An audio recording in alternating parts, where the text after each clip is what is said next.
আসসালামু আলাইকুম, সবাইকে কেমন আছেন সবাই? আশা করি সবাই ভালো আছেন। বহুদিন পরে মনে হচ্ছে এভাবে সকালের নাস্তা বানাচ্ছি, কারণ ঈদের পরে বানানো হয় নাই, যেহেতু বেড়ায় আসলাম। আর রমজান মাসে তো সকালের নাস্তা বানাইতে হয় না। দুধ চা, রুটি আর টমেটো চাটনি করছিলাম রুটি দিয়ে খাওয়ার জন্য। নাস্তা বানানোর পর সাথে সাথে আমরা তিন জাল কাটাকাটি করতে চলে আসছি, কারণ দুপুরে খাওয়া দাওয়া করে তাড়াতাড়ি করে আবার ননদের বাসায় যাব। আপু অবশ্য দুপুরে আমাদের ওইখানে যেয়ে খাইতে বলছিল, তবে আমরাই বলছি যে বিকালে যাব না। তারপর আর পুরো দুপুরের কোনো ভিডিও ক্লিপ নেওয়া হয় নাই, কারণ একটু বিজি ছিলাম রান্না বান্না শেষে। আবার ভিডিওতে ভয়েস দিছি এ কারণে। তারপর সবাই মিলে একসাথে বের হয়ে গেছি। দুইটা অটো নিয়ে নিয়েছিলাম আমরা। পেছনের অটো আমার দুই জাল আসতেছিল, আর এটার মধ্যে আমি, মা আর আয়ান নায়াল যাইতেছিলাম। সামিউনকে আমার জালদের সাথে দিয়েছিলাম। আয়সা পড়ছে আপুদের বাসায়। আপু এখানে আসার পর সাথে সাথে আমাদের ঠান্ডা দিয়েছিল। আমাদেরকে কাপড় বের করে দিছিল দেখার জন্য। এই কাপড়গুলা পরবে সামিউন, আমার ছোট জালায় আসফি। কাপড় টাপু আগেই নিয়ে নিছে। আমাদেরকেও বলছিল কাপড় নিতে, আমার জালকে আর আমাকে, মানে মেঝো জালকে আর আমাকে। তবে আমরা কাপড় পরবো না, 3 পিস পরবো। আশফিকা এখানে সাজতেই চাইতেছিল না, জোর করে একটু হালকা হালকা করে দিয়ে দিতেছিলাম।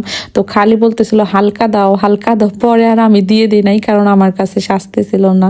পরে আপুই ওরে সাজাই দিছে। এই তো আশফিকারও মাশাল্লাহ সুন্দর লাগতেছে। ও ছবি ভিডিও কিছুই করতে চায় না, সামিউনের মতোই সেম সেম।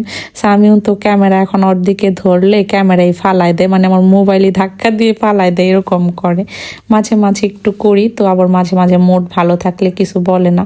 আমরা এখানে হেঁটে হেঁটে যাচ্ছিলাম, কারণ সেন্টারে হলুদের অনুষ্ঠান হবে।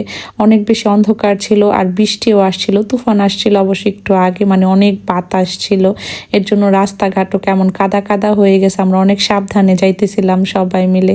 তারপর তো সেন্টার চলে আসছি। আয়সা দেখি বইয়ের ফটোশুট চলতেছে। আমরা আসলে আয়সা এই যে বসছি, উঠিও নাই, তেমন কোনো ছবি টবিও তুলি নাই। তো আয়সা বৈশাই রয়েছি, বৈশা এখানে বউ দেখতেছিলাম। মাশাল্লাহ সাজটা অনেক বেশি সুন্দর হয়েছে। মনে হচ্ছে বহুদিন পরে এরকম হলুদের দাওয়াতে আসছি। আসলে অনেক দিন হয়েছে বিয়ের দাওয়াত পাওয়া হয় না, তো হলুদে তো আসাই হয় না। আগে বেশি ভালো লাগতো হলুদের দাওয়াত পাইলে, শাড়ি টাড়ি পরে অনেক বেশি সাজুগুজু করতাম। তবে আসলে এখন তেমন একটা ভালো লাগে না সত্যি বলতে। তবে সামিউনের অনেক বেশি ভালো লাগতেছিল আজকে, কারণ ওরে কাপড় পরাই দিছি। আয়ানকে মাশাল্লাহ পাঞ্জাবিতে অনেক ভালো লাগতেছে আজকে। তো আমি ভিডিও করতেছি দেখে ও আবার স্টাইল করলো। তারপরে নায়ালরেও দেখাইতেছিলাম। আশফিকা ওই তো দূরে বসে আছে, আশফিকারে ডাকতেছিলাম, তবে ও আসবে না, কারণ ওইখানে ফ্যানের বাতাস ছিল। আর সামিউনকে আজকে একটু হালকা পাতলা সাজাই দিছি। ওর একটু আইলাইনার দিয়ে দিছিলাম মোটা করে, এর জন্য ওর ভালো লাগতেছিল না। বারবার বলতেছিল এটা মোটা করে কেন দিছো, আমার ভালো লাগতেছে না। আসলে আমি তেমন ভাবে কখনোই সাজাই না, আর ও নিজে থেকে বলেও না যে আমি আমাকে সাজাই দাও। আজকে ও নিজেই বলছে যে আমি আমাকে একটু সাজাই দাও, এর জন্য দিছি। তো ওর সাথে একটা ভিডিও করতে চাইছিলাম, এর জন্য মুখ ঢাইকা রাখতেছে, ওর নাকি ভালো লাগে না। অবশ্য বুঝাই সুঝে একটা ভিডিও করছিলাম, ওইখানে আবার কিছু বলে নাই। এখন মুড খারাপ। ওই যে বললাম না আইলাইনার মোটা হয়ে গেছে, এটা নিয়ে সাইজু আশফিকার ছোট চাচার মেয়ে। আর আজকে কিন্তু আমরা আশফিকার বড় চাচার মেয়ের বিয়ে খেতে আসছি। ওরে মাশাআল্লাহ অনেক কিউট লাগতেছে। তো আমি ওরে জিজ্ঞেস করতেছিলাম তোমাকে কে সাজাই দিছে, ও বলতেছিল আম্মু সাজাই দিছে। আর আমি ওর ভিডিও করতেছি, ও ভাবছে ছবি তুলতেছি, তো স্ট্যাচুর মতো দাঁড়ায় ছিল। এটা নিয়ে আবার আমি হাসতেছিলাম। এরপর আমরা সবাই মিলে খাবার খেতে বসে গেছি। বিরিয়ানিটা অনেক মজা হয়েছে। হলুদের বিরিয়ানি এমনিতে অন্যরকম একটা টেস্ট লাগে, তাই না? খাওয়া দাওয়া শেষে আমরা সবাই বউকে হলুদ দিছিলাম, ওইগুলো আর ভিডিও ক্লিপ নেওয়া হয় নাই। লাস্টে মা ও হলুদ দিয়ে দিছে।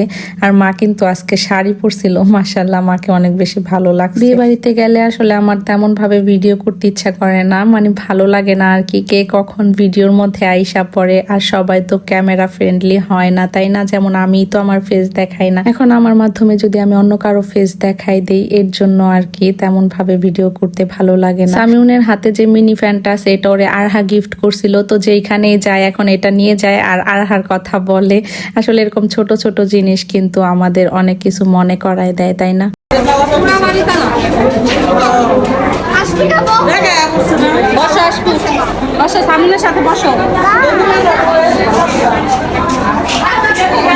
আশফিকাকে ছবি তোলার জন্য ডাকতেছিলাম, তবে ও তুলবে না। তারপরে তো সবাই মিলে বাসায় চলে যাচ্ছি। অনেকক্ষণ ছিলাম, ভালোই লাগছে মোটামুটি। বাসায় আইসা বাচ্চারা লুডো খেলতেছিল। তো আজ এ পর্যন্ত, এই কথা হবে অন্য কোনো ভিডিওতে। সবাই ভালো থাকবেন, আল্লাহ হাফেজ, আসসালামু আলাইকুম।